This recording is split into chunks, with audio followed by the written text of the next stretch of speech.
Today's lesson. Hope you're all doing fine.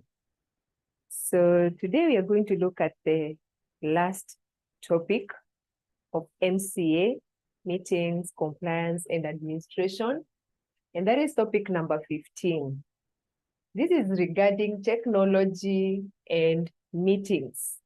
Literally, we've been discussing how we meetings, the general meeting setup, the traditional way of where people gather together, the traditional way where individuals, physically, members are expected to turn up for a meeting. But today we are going to discuss the transitions that have taken place with the technology that has come. With change of technology, we expect change of things. And so even in the meetings, we've had to receive or embrace changes because of digitalization. So today we are going to consider the effects of technology on how meetings are held. We've got to see how the laws and regulations and guidelines on virtual meetings, they've had to change from the physical meetings to address the issues of virtual meetings. So we can introduce this topic by saying that most meetings and conferences today have gone beyond the traditional style, of lecture hall, where people used to meet in a lecture place, a hall, for sessions with a podium, there used to be a podium and based presentations, and then there used to be rows of people, of listeners seated and watching or observing the person who was managing the meeting. But different from that now, we've had to move from the traditional way to embrace technology by holding virtual meetings. But as point number one, about laws, regulations, and guidelines, we've got to see how some of these changes have had to take place and the effects of some of the laws that were dictating physical meetings.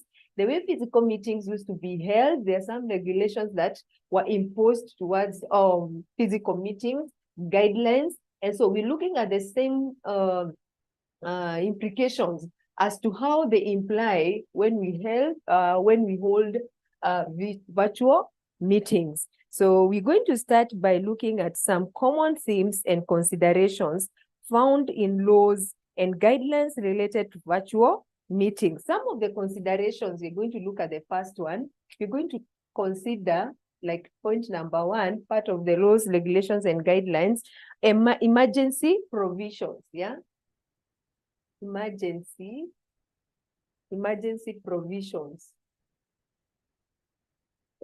That is clear, emergency provisions. And we are going to say that we are all aware of what happened in the year 2020, the COVID issues, the COVID-19 pandemic. And that taught us, that pandemic taught the whole world, and I think at that point, that's when we had to review the regulations and the guidelines that govern physical meetings. And as the whole world had to embrace a type of virtual meetings. They became very necessary because businesses needed to still progress forward. So we're saying that many countries introduced emergency provisions to allow companies to conduct virtual meetings during times of crisis, or when physical meetings are not possible due to extraordinary circumstances like the COVID-19 pandemic. So you realize an emergency meeting may arise, and maybe the board needs to have a meeting.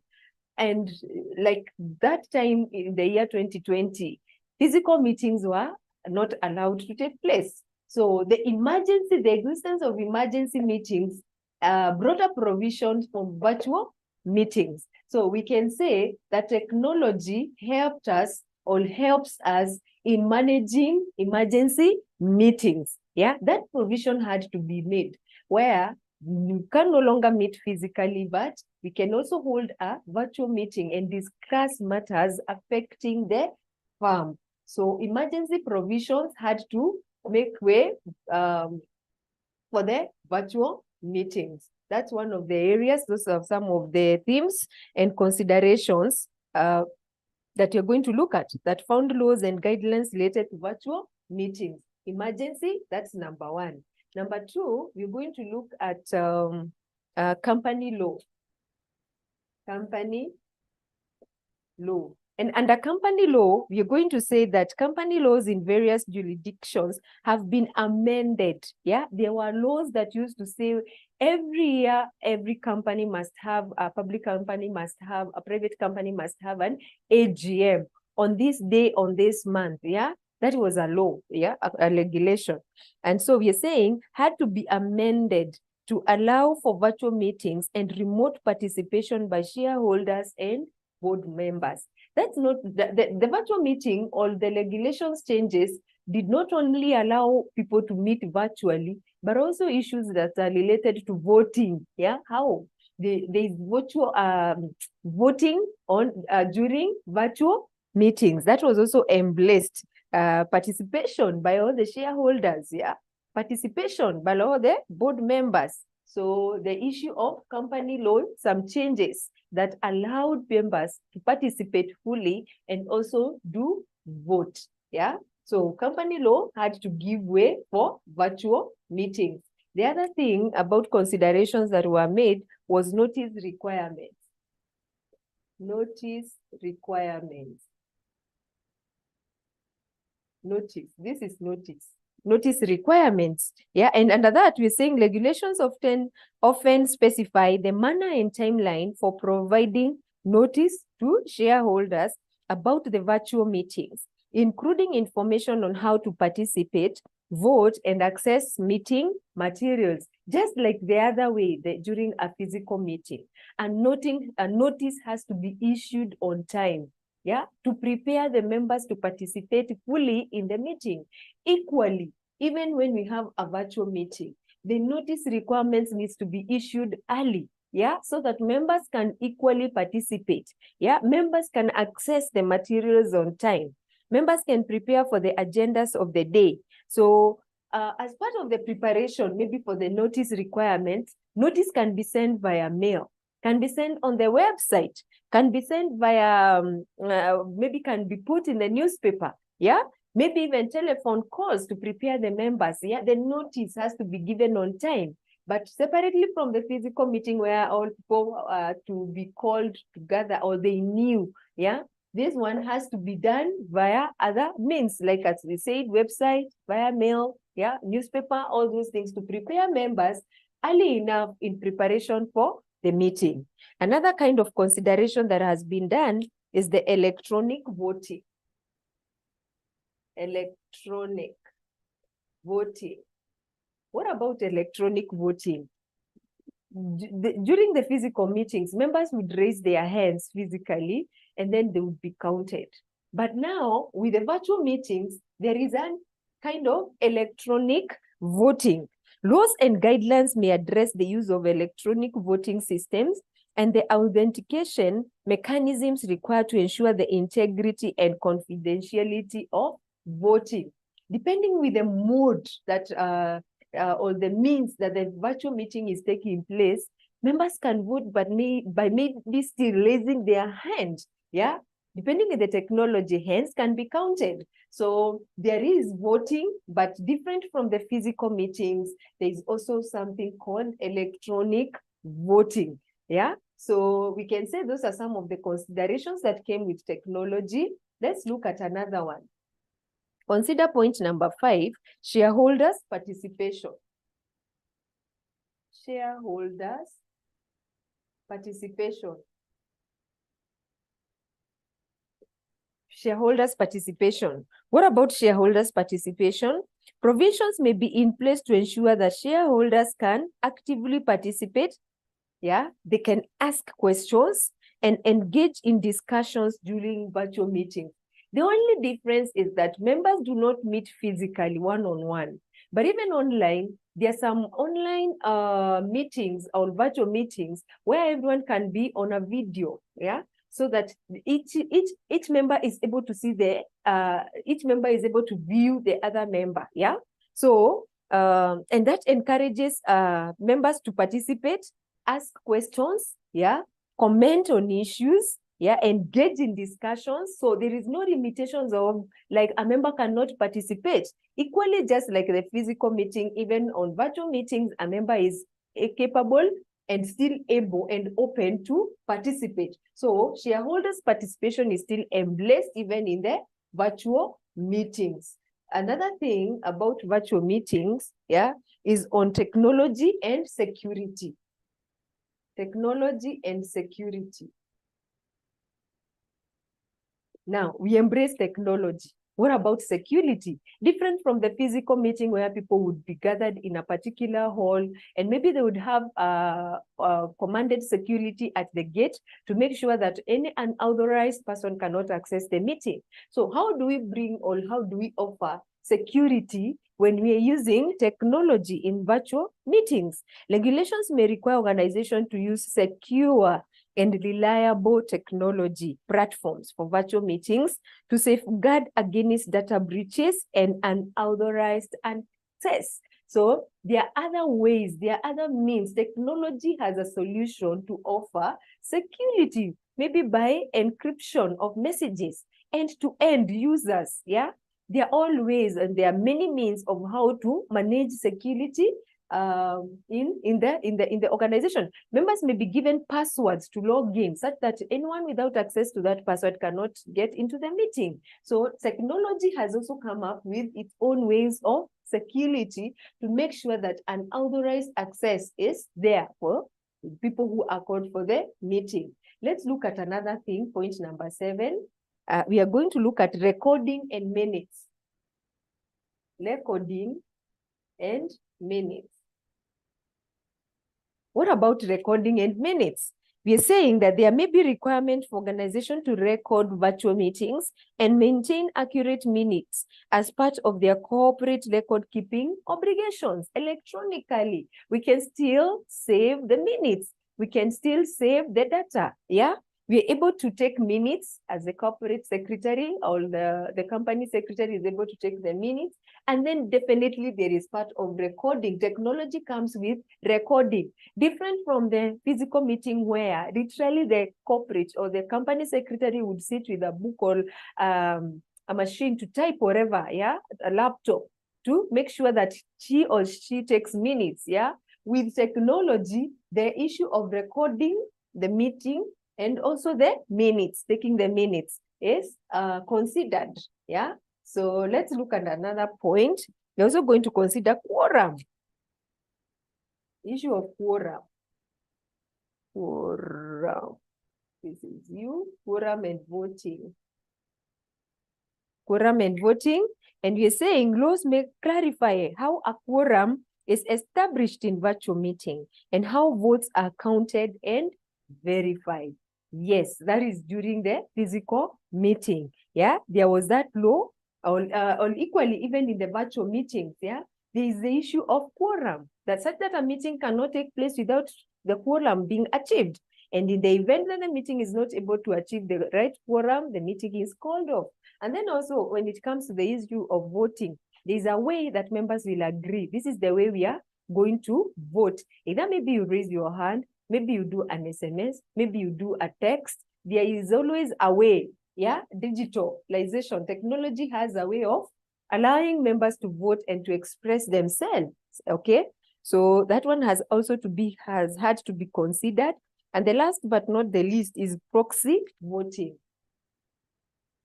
Proxy voting. What is proxy voting? Proxy voting is where a shareholder may not turn up in a meeting, but then has authorized a person to come and stand on their behalf and also do the voting for them. So guidelines may outline the procedure for proxy voting in virtual meetings, including appointing proxies and granting voting instructions. Equally, that's just the same. Yeah. So in the same way, proxy would be sent for a physical meeting. A proxy can also be given maybe the person or the rights, passwords or the rights to attend the meeting, and also equally the rights to do vote, yeah, on behalf of the chairperson or the shareholder who did not manage to come for the meeting. So those are some of the things. They're still, nothing changes, as in comparing the physical meeting and the virtual meeting. We are saying these are the same meetings, except that now the members do not meet physically, but they meet online via various means, various techniques. So we are saying everything about a physical meeting, everything about a meeting applies, whether virtual or physical kind of a meeting. So we're going to look at the technology in use then during the virtual meetings. Let's consider the different types of technologies that are applicable when people decide to hold virtual meetings. What are the technologies we use in virtual meetings? The most, one of the technologies that we use is the video conferencing. Video conference, video conferencing software. That is a software, a video conferencing software. That includes meetings like Zoom, like the one we are doing today here in class. I'm holding a meeting and I'm doing topic number 15 on meetings, compliance, and administration. And my topic for the day is technology and meeting. And I am meeting my students via Zoom. That is a kind of a meeting, So that's a kind of a meeting where we have the video conferencing software, where examples of those platforms include Zoom, Microsoft Teams, Teams also falls under this place. We have Zoom, we have Teams, we have Google Meet. Google Meet also, or there are also techniques, there are a software that is used. It's a platform for video conferencing. Google Meet. We have Cisco. There is also another one called Cisco WebEx and others. Widely used for virtual meeting. These platforms allow participants to see and hear each other in real time. Like now you're able to see me, you're able to hear from me. So in real time, creating a sense of face-to-face interactions. So that's one way, that's a kind of a technology that we use. So video conferencing software is one of them. Then we have another one of webinar. Number 2, we can look at webinar. Webinar platforms. Under webinar, we can say that webinar platforms like GoToWebinar, Webinar Jam, and Demio are used for large-scale presentations, seminars and training sessions. You see, this is a way or a platform that brings so many people together, either for maybe a seminar, it can be training sessions, large-scale presentations, that is able to reach a number of people, very many people. Webinar enable one-way communication from the host. The only thing about webinars is it allows one-way communication. You can't receive communication from the attendees of the meeting, but the host is able to minister or to talk to a multitude of people. It enables one-way communication from the host to attendees and often include features like question and answer. So literally what happens during a webinar is that guys are given an opportunity to ask questions. You write your questions and then the questions are answered by the host. The host is able to see the questions and address them, but it is just a one-way communication. Different from Zoom, because if Zoom, we were doing a live class, you would be able to talk to me or ask me a question. You just unmute yourself, ask the question, or even put it in the chat. I'll be able to see it there and on there, and I'll be able to communicate back to the students. So for webinar, is the host is the one who addresses the attendees and often includes features like question and answers, polls, and interactive elements. So that is how webinar is different from video conferencing. Let's look at another technique or on another way. We can look at virtual event platforms. Virtual event platforms. What about virtual event platforms? We can say that those ones examples are like Hopin. Examples. An example can be that Hopin. It's a type of a virtual event platform. vFairs. That's also another example. And Lemol. Provide a comprehensive virtual event experience, allowing for virtual booths, networking opportunities, and interactive sessions. That one is very interactive, and it also offers networking opportunities. It's a virtual event platform. Another one is on technology is collaboration tools. We can also discuss on issues of collaboration tools. Collaboration tools. Yeah. Technology in use in virtual meetings. We also have tools that are collaboration software such as Microsoft 365. Yeah, Microsoft, that's a Microsoft 365. That is a tool. It's a collaborative tool that is generally used for virtual meetings. Formerly, it was 365. So Microsoft 365 or Micro Office 365. Google Workplace and Slack facilitate real-time document sharing, able to share documents. Now, Microsoft allows us to share documents, yeah? It's a collaboration tools between the attendees and the host. You can share documents, yeah? By sharing real-time document sharing, co-editing, and messaging also, making it easier for teams to work together during virtual meetings. Why it is collaborative? It is because it involves both the host and the attendees. They are able to exchange documents, co-editing, and messaging. It makes it easier, yeah, to work together during virtual meetings. So these are very good technology because there is exchange of documents, yeah. You're able real time, yeah, on it there during the virtual meeting. Let's look at another technology, virtual whiteboards. Allow me to lab here. Yeah, that's number 4. So I'm going to do number 5 here. Let's look at number 5. And we are talking about virtual whiteboards. Number 5. Virtual whiteboards. Virtual whiteboards. What about virtual whiteboards? Virtual whiteboards tools like Miro and Maro. There is this Miro, and there is also Marol. Yeah, Marol.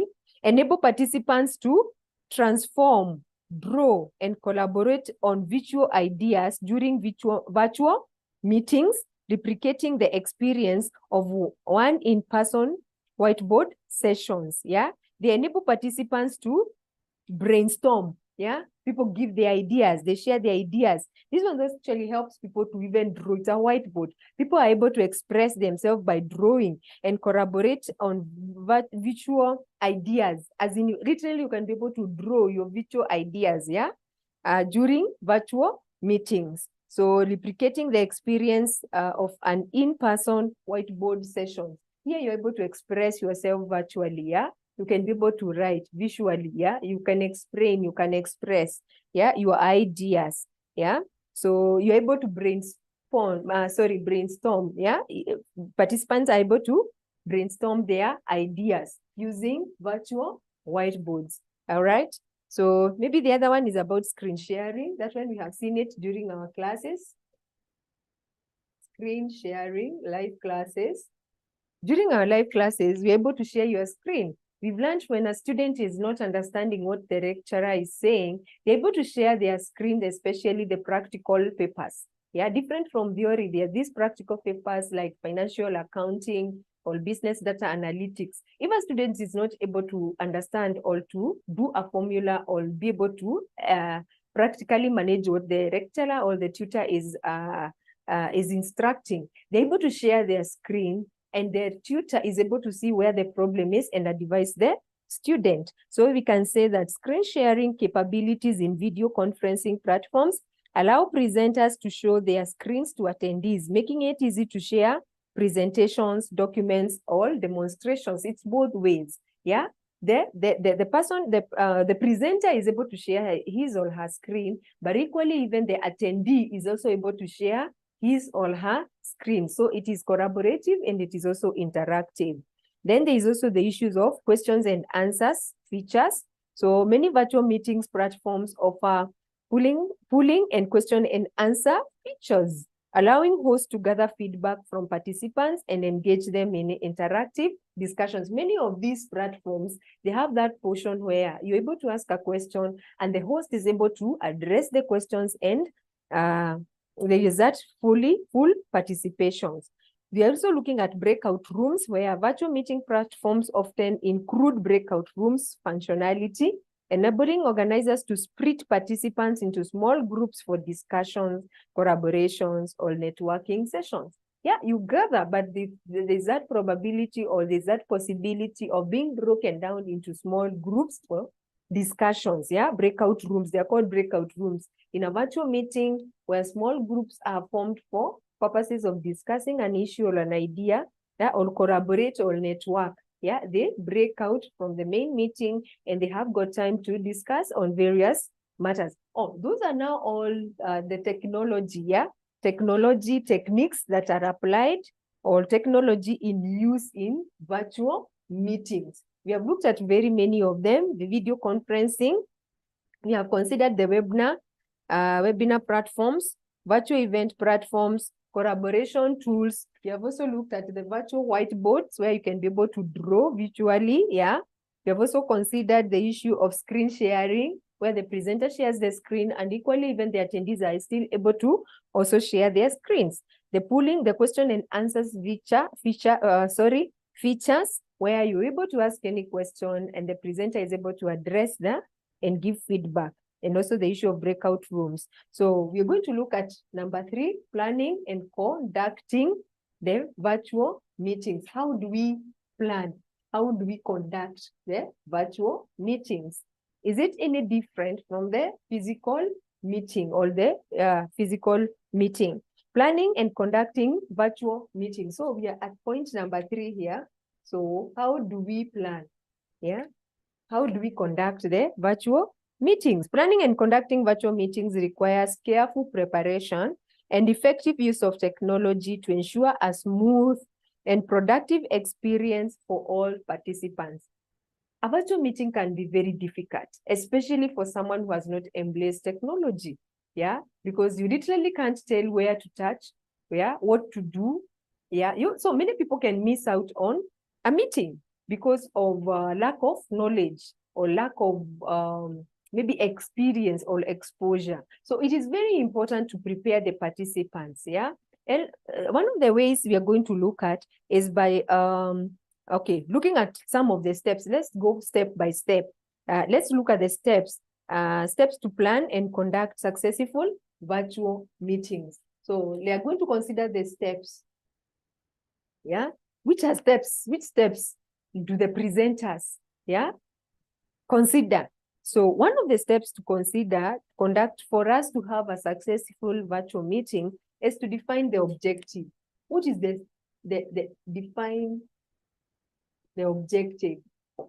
What is the objective of the meeting? Just like the physical meeting, you can't just meet or gather without an objective. So even in a virtual meeting, we have to discuss, or you have to know, why are we calling the members for this virtual meeting? What is the objective that we are going to discuss?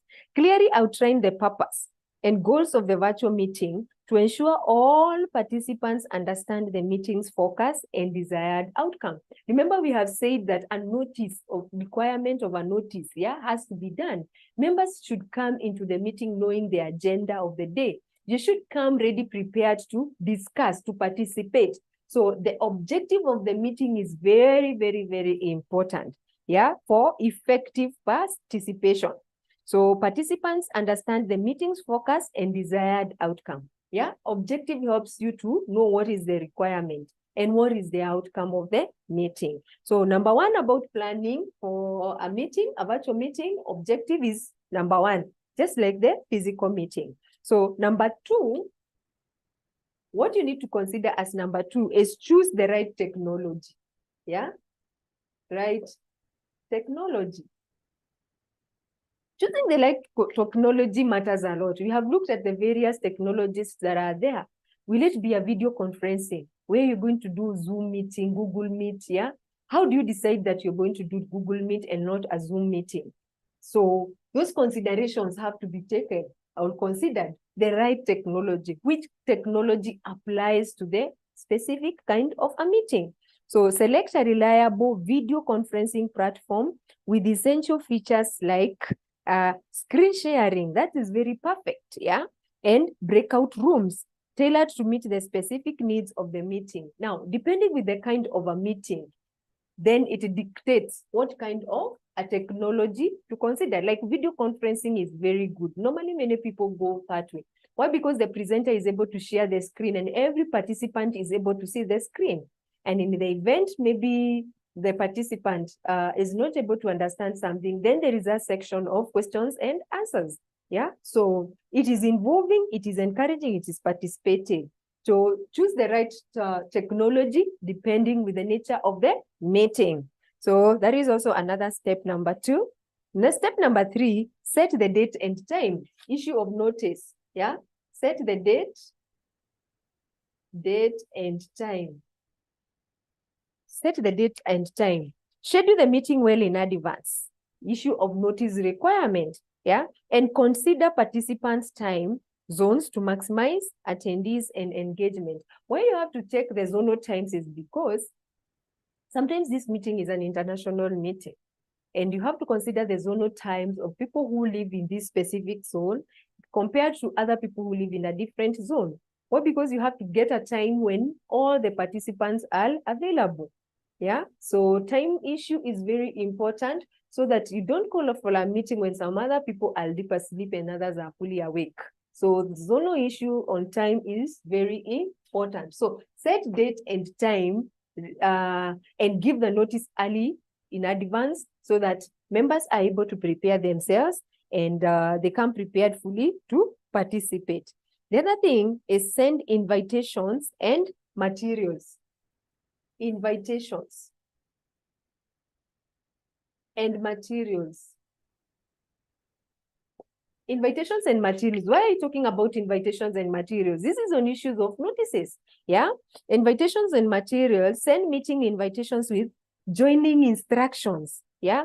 And any relevant pre-read materials to allow participants to prepare beforehand. Yeah. So 2 things about invitations and the materials. When you invite a participant, then most likely there is a password so that you don't just find the door open and get in. You just have to get in, knock, and put the password so that you can be allowed to join. So that is one of the things that has to be sent on time.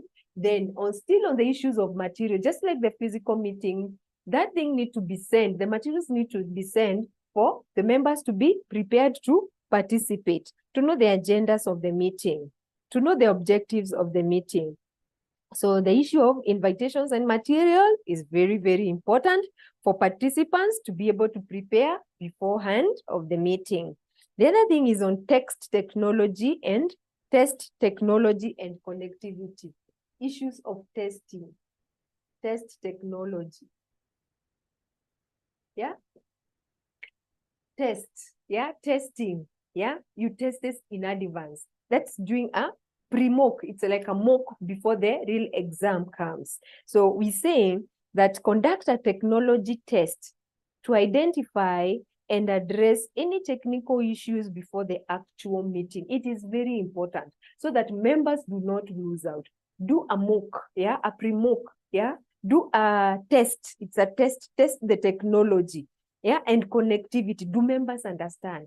Are they able to connect? Yeah, have they familiarized themselves with the system? So that a member may not just appear in the meeting and can't know how to raise. You're telling the members raise your hand and the member is not able to raise their hand. So that should be done prior. It's like training. You're training them. You're testing the technology.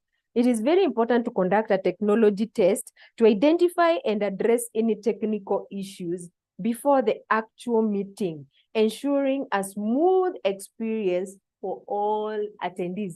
Because what normally happens, if some attendees feel like we don't understand how to navigate our way out, so they'll just sit in the meeting and be observers. Whereas in a meeting, the shareholders should be participative. That's a requirement. So it is very important to do a test technology before the meeting, before the day or before the meeting date. Yeah. So it's very key to help people familiarize themselves with the system. The other thing, number 6, is create a meeting agenda. Create a meeting agenda. Yeah, this is almost similar to defining the objective. Create a meeting agenda. Prepare a structured agenda with time allocations for each item, helping to maintain focus and achieve meeting objective. Definitely when you're setting the objectives, then they are the agendas. Let them follow each other in a way that members will be prepared to participate. Yeah. So creating a scheduled, structured agenda with time allocations. You see where there is time allocations, people know right now we're discussing this agenda from 11 to 12. After 12, we are going to discuss this other agenda. So people, the participants are mentally prepared. Yeah, they are ready to discuss, and they are willing to offer their, to share their concerns, and also to discuss their issues concerning maybe the agendas that are put across. Yeah. So creating a meeting agenda that goes hand in hand with the objectives of the meeting. Let's look at another planning item that goes hand in hand with also how do we conduct the virtual meeting.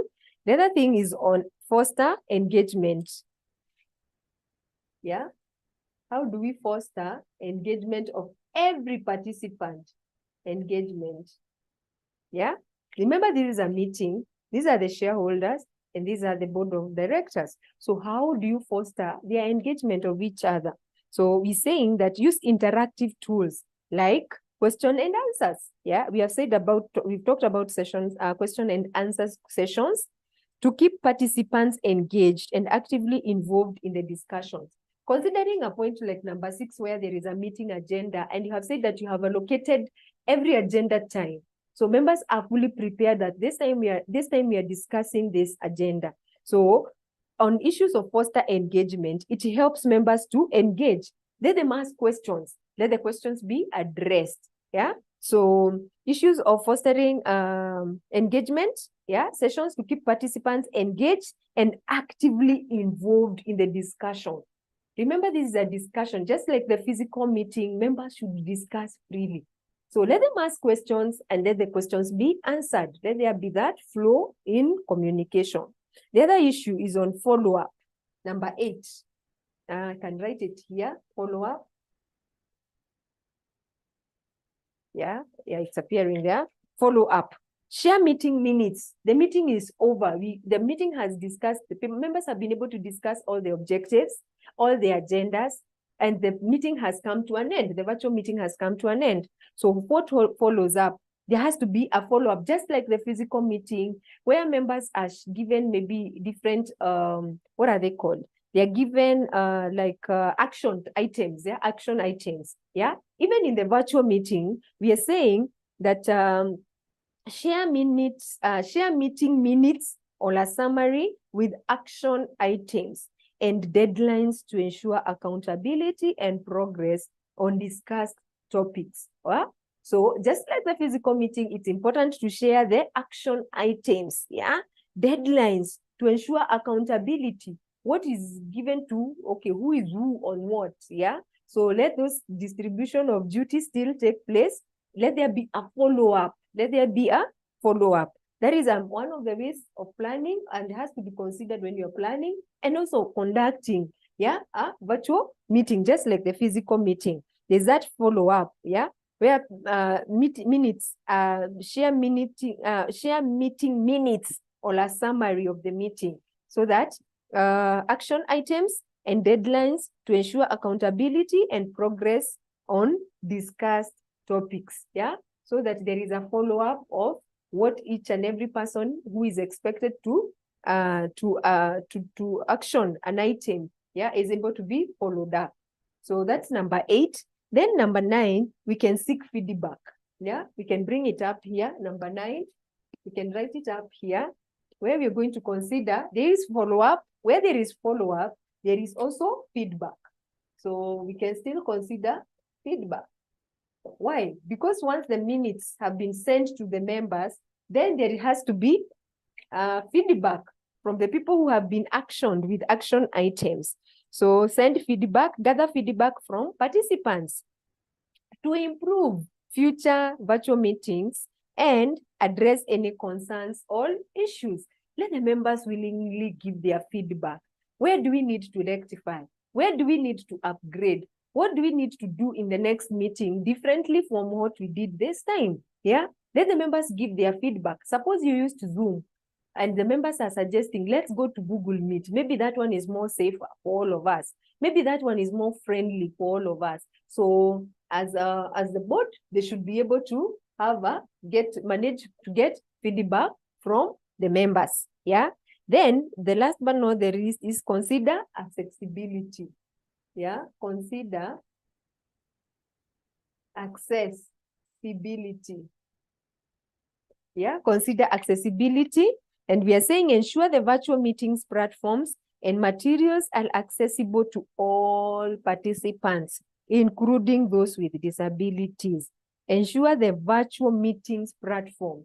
When you're looking at the platform, to consider the right technology. Yeah, is it accessible to all? Yeah. And also the materials, they are all accessible to all participants, including those with disabilities. I don't know, when we say disabilities and there is this meeting, maybe there's a member who's blind, then they should be considered on how do they attend the meeting. And they are also participating like any other person. So those considerations should be done. Consider accessibility of all, depending on the kind of people that, the kind of members that are registered or the kind of members that a meeting has, then the management should consider that every person is covered. The kind of technology that is chosen is accessible to all. That's what we are saying at point number 10. Consider accessibility for all.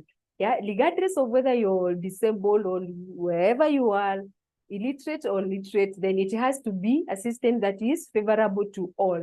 So those are some of the things that we need to consider when we are planning and also conducting a virtual meeting. So we are now going to look at point number 4, the risks associated with virtual meetings and how do we mitigate those risks? Because we are going to identify the risks, yeah? Because definitely risks are there for a virtual meeting, but then how do we mitigate the same risks? So we are going to consider point number 4. Point number 4, risks associated with virtual meetings and their mitigations.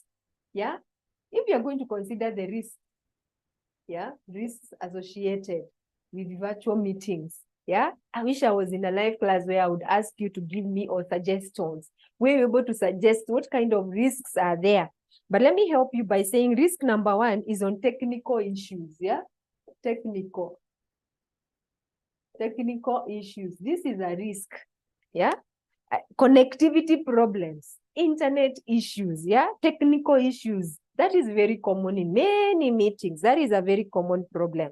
Connectivity problems, audio, video hitches, or platform outages, yeah, can disrupt the meeting and affect productivity. That is a risk in itself. You just start a meeting like this, people cannot be able to connect. Some of them put the password, it says wrong password. Yeah, connectivity issues, technical issues. So how do we mitigate that? Yeah, how do we mitigate the technical issues? As we said in the previous, there's something we talked about doing like a mock test the technology. Yeah, always schedule a test meeting. Yeah, before the actual event to ensure participants can connect and familiarize themselves with the platform. That solves the problem. Yeah, issues of technical issues where a member comes into the meeting and cannot be able to log in. Yeah, that should have been captured earlier when you do the test technology. That's a mitigation. Yeah. Also, have backup communication methods, e.g., suppose this one failed. And that's why we were talking here. When we were looking at planning and conducting virtual meetings, we said we have to have which technology. Yeah, but it's also important to have a backup. Suppose this one fails, which one can we pick or move into? So have backup communication methods, e.g., phone call, alternative platform, in case of technical failures. Now, you see, when one fails, one technique fails, then you can always have a backup for a different one. Encourage participants to use a stable internet connection and troubleshoot technical issues in advance. The solution to technical issues is the test technology, the one that we discussed, where you're able to do a meeting earlier before the actual meeting. That can be a mitigating factor to sort the issues of technical issues. So another issue, another risk is on security and privacy. Security and privacy. This is a big risk, security. Suppose wrong people attend the meeting. Suppose wrong people access, company data that should not fall into their hands, security and privacy concerns, unauthorized access, that has to be taken care of. Data breaches or privacy violations could occur during virtual meetings, leading to sensitive information exposure. What should we do? What is the mitigating factor? Unauthorized access. How do we combat that? We have to use ways of securing ourselves is use secure and reputable video conferencing platforms that offer encryption and password protection. That is very important. When it comes to security and privacy, we can't run away from encryption and passwords, such that nobody can just log in or appear into a meeting. You must use some coded language. You must give people passwords, and they are not supposed to share those passwords with anyone. That has to be restricted. So that's one way. Share meeting links and access credentials only with intended participants via secure channels. Look at that.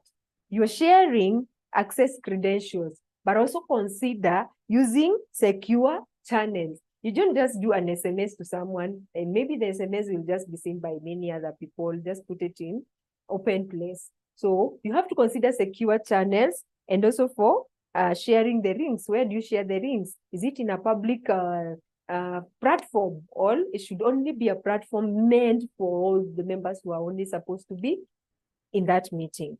So those are some of the things to consider about issues of security. Avoid discussing sensitive or confidential information in virtual meetings, or use end-to-end encryption if available. End-to-end means that the only people who are there are the ones who are meant to be there. The only people who are meant to hear the information are the ones who are there. So all those things should be put in place. Or sometimes avoid very sensitive information in a virtual meetings, because they may fall in some ears that are not supposed to hear. So you think of maybe doing an email to that specific person, or maybe come up with other ways. So when it comes to security and privacy, encryption and passwords is very key, and also should consider the secure channels, have secure channels to send the messages. So the other thing is about lack of engagement. Another risk is that members have logged in into a meeting. Lack of engagement is where people have logged into a meeting, but they're just dumbfounded and they can't participate in the meeting. So virtual meetings may lead to decreased engagement and active participation compared to in-person meetings. You see in a physical meeting, someone will just raise up their hand, or they actually even stand up and speak. But different from a virtual meeting where you have to be allowed to unmute yourself, where you're supposed maybe to raise your hand. So there can be lack of engagement for members. So what are the mitigations concerning lack of engagement? Plan interactive sessions, plan interactive sessions, including question and answer, breakout groups, and keep participants engaged. Set clear objectives and encourage all participants to contribute by inviting question and answers. Let it be a participatory event where questions and answers keep flowing. So that will break the issues of lack of engagement. Distractions and multitasking. What about distractions? Distractions. How do you manage distractions in a virtual meeting? Virtual settings can lead to distractions such as checking emails, Someone is logged on into a meeting, but then he has the phone on and discussing his on WhatsApp and chatting with friends. Yeah. So how do we manage those distractions? Such as checking emails, browsing, reducing meeting effectiveness. So request participants to turn off notifications on their devices during the meeting. It is a request. Ask the participants to put on off their phone. Yeah.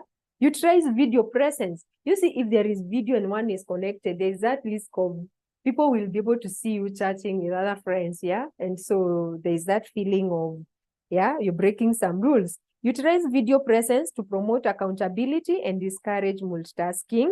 Keep the meeting relevant, reducing the likelihood of participants getting distracted.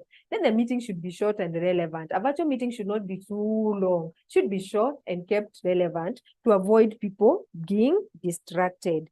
We've addressed the issue of time zones. Where we said that scheduling meeting across different time zones can result in attendees issues and fatigue for some participants. So because various participants are maybe distributed in various locations.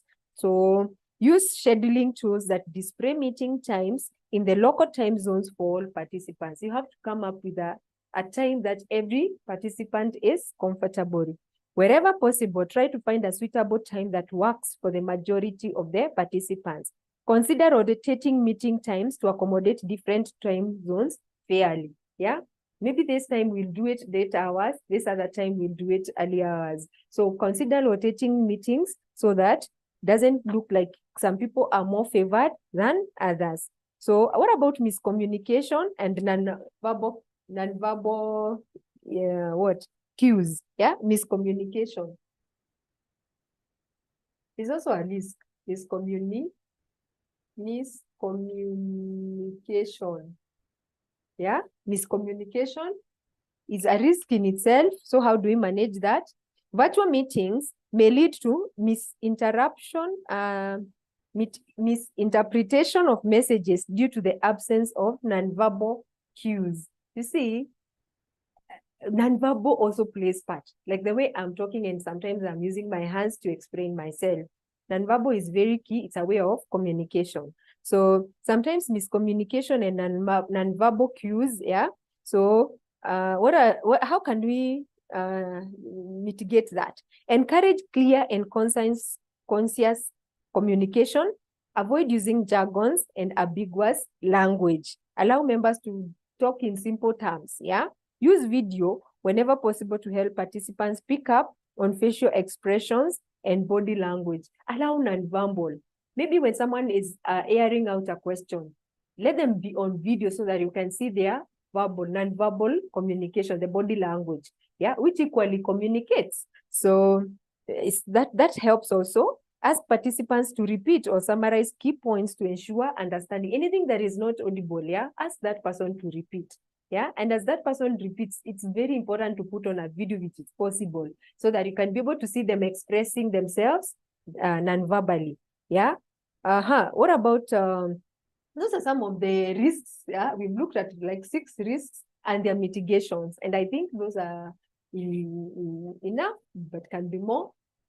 Technical issues, call for the meeting earlier, do a test technology. Security and privacy, consider issues of encryption and also passwords. Lack of an engagement, yeah, allow members to participate. Don't make the meeting so long. Make it simple and relevant to avoid boredom. Yeah, distractions, ask the members, request them to put off their gadgets and put their minds together and concentrate. Yeah, time zones, yeah, consider others, maybe from other time zones, and try and strike a time that is comfortable to many. Yeah, miscommunication, allow some members also to express themselves non-verbally, yeah, by putting on their videos. That can also help. Maybe I can also look at overwhelming number of meetings. The risk, the convenience of virtual meetings might lead to an excess number of meetings, affecting productivity and causing burnout. Maybe calling one meeting after the other, it's not very healthy. So evaluate the necessity of each meeting. Is it necessary to have a virtual meeting? And consider alternative communication. Can we do an email to all rather than holding a virtual meeting? Yeah, can we do a phone call to the members rather than calling for a virtual meeting? Can we do an instant message? Yeah. Set time limits for meeting and stick to the agenda. Yeah. There's this sometimes tendency where people get out of the agenda and discuss other things. And that's why we are saying for a virtual meeting, let it be relevant and simple so that members will not be disengaged. Encourage team members to provide feedback on meeting. And that's why it's very important when members provide feedback to know what can we improve in the next meeting. Yeah. So let's look at the last one, virtual meetings etiquette. Yeah, it's very also necessary to consider what are some of the etiquettes that are very necessary for a virtual meeting. Yeah, virtual meetings require, now we are on point number 5, virtual meeting etiquette. Yeah, virtual meetings require a certain level of etiquette to ensure smooth communication, respect for participants' time, and productive environment, so that you just don't call people for a meeting and it is by the end of the day, it's not a productive meeting. People will feel wasted over their time and maybe other activities that they would have done in that time. So essential virtual meeting etiquette guidelines. 1, be punctual. You've called for a meeting. Yeah. Part of number 1 etiquette is be punctual. The presenter of the meeting, yeah, or the people who called for the meeting, keep time. Yeah. You must be punctual. Join the virtual meeting on time. Avoid making other participants wait for you to start. It's not ethically correct when you call for a meeting and members logging into a meeting and they keep waiting for you until you come. It is very important for the presenter or the facilitator to log in on time and to be very punctual. Point number 2 is what we discussed about test technology. Yeah, test technology. Check your internet, yeah, connection, audio, video before the meeting. Familiarize yourself with the platform to avoid technical delays. Yeah, so that one you have discussed over and again here, issues of testing the technology before the actual meeting. Yeah, that is also part of the etiquette of a good meeting. Yeah, choose a suitable environment. Find a quiet and well-lit space for the meeting. Minimize background noise and distractions. You are presenting in a meeting, in a virtual meeting, and then the background noise you can hear, maybe dogs barking or noise, or maybe it's next to a pub. By the time a virtual meeting is being called, consider the environment. Yeah, a quiet, suitable environment is very, very, very important. And then definitely a well-lit room like this one of mine, yeah, for meetings, so that you don't also call people and people cannot be able to see the presenter. They can maybe only hear the voice. Yeah. So the other issue is on test technology. And then you have also discussed about suitable environment. Yeah. And that one you have agreed that the background should not be very noisy. That will be a distractor of the meeting. So find a quiet and well-lit space for the meeting. That one you have agreed on point number 3. Then we look at point number 4, etiquette. Another one is dress professionally. Dressing professionally. Yeah. Some people take it casually because it's an online meeting, a virtual meeting. So they decide just to walk in for the meeting with their pajamas. That is not right. That is not professional. Every time a meeting is called and it's a virtual meeting, dress as if you're attending the meeting physically. Yeah, present yourself well. You may not be asked to put on the video so that people can see you, but it is important to dress professionally. Suppose then you are asked to put on your video and you're in your pajamas. So it's healthy to dress professionally. Dress appropriately for the meeting as you would in an in-person setup. Yeah, it's very, very, very important. Yeah, so point number 5. Yeah, that's an etiquette. Yeah, you don't just wear anything because people are not seeing you. Yeah, it's very important to dress professionally and to dress well. Mute your microphone. Yeah, mute your microphone. That's also an etiquette. Mute your microphone. Mute of microphone. Yeah. What does that mean? Unless you're speaking. There are those people who have a tendency, even in class setup, like the ones that we have, they're always putting on their mics. They leave their microphones on. And then you're able to hear discussions in the house. Maybe the child is crying, asking for porridge, all those things. And that brings distraction to the whole class. And the teacher has a hard time convincing that student and mute yourself, yeah? So we're saying it is important to mute your microphone. Unless you're speaking, keep your microphone muted to avoid background noise disruptions. It's a very, very, very important etiquette. Anytime you're attending a virtual meeting, try and remain muted. Yeah, keep yourself muted. But the moment you are asked to speak, that is the time to unmute yourself. Yeah. Let's look at another point. Point number 6, use video when possible. Use video. Yeah, when do you use video? When possible. We are saying when possible. When possible, yeah? Like in LCM, I normally see when we have meetings, you're asked not to put on your video. Why? Because it affects the facilitator, yeah? The bandwidth, yeah? We are required, like, in case you need to talk, just unmute yourself and say whatever you needed to say, or just put it in a chat. So use video when possible. Enable your video to create a more personal and engaging environment. However, if you're experiencing bandwidth issues, yeah, or in an environment with poor lighting, you may politely communicate your decision to keep off the video. Some people put on videos and the lighting system is not okay, so you can't even see that person. So those are some of the things to consider, and also depending with the meeting that someone is attending. The other thing is that number 7 is it is important to introduce yourself. Introduce yourself. Remember, this is a meeting that is attended by so many people. So it is very important for someone to introduce themselves. If the meeting involves participants who might not know each other, introduce yourself briefly at the beginning. Don't just jump into the question and say, ask the question. It's important to say, my name is so-and-so, and I'm here because of this, and my question is this, yeah? Etiquette, yeah? You don't just get into a meeting, and when you unmute, I want to ask this and this and that. No, it is important, yeah? Just say your name, introduce yourself, and maybe the reason why you're attending the meeting, and then ask the question. That is part of the etiquette for a virtual meeting.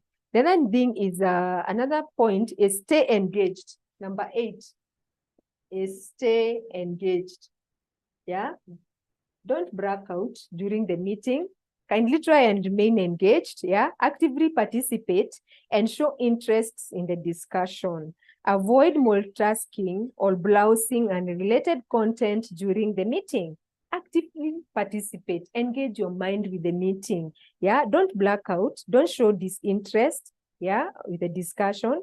Avoid multitasking, avoid chatting friends. Actually, a request is faster, close, put off the other gadgets so that you can engage in the meeting. That is also part of the etiquette for a virtual meeting.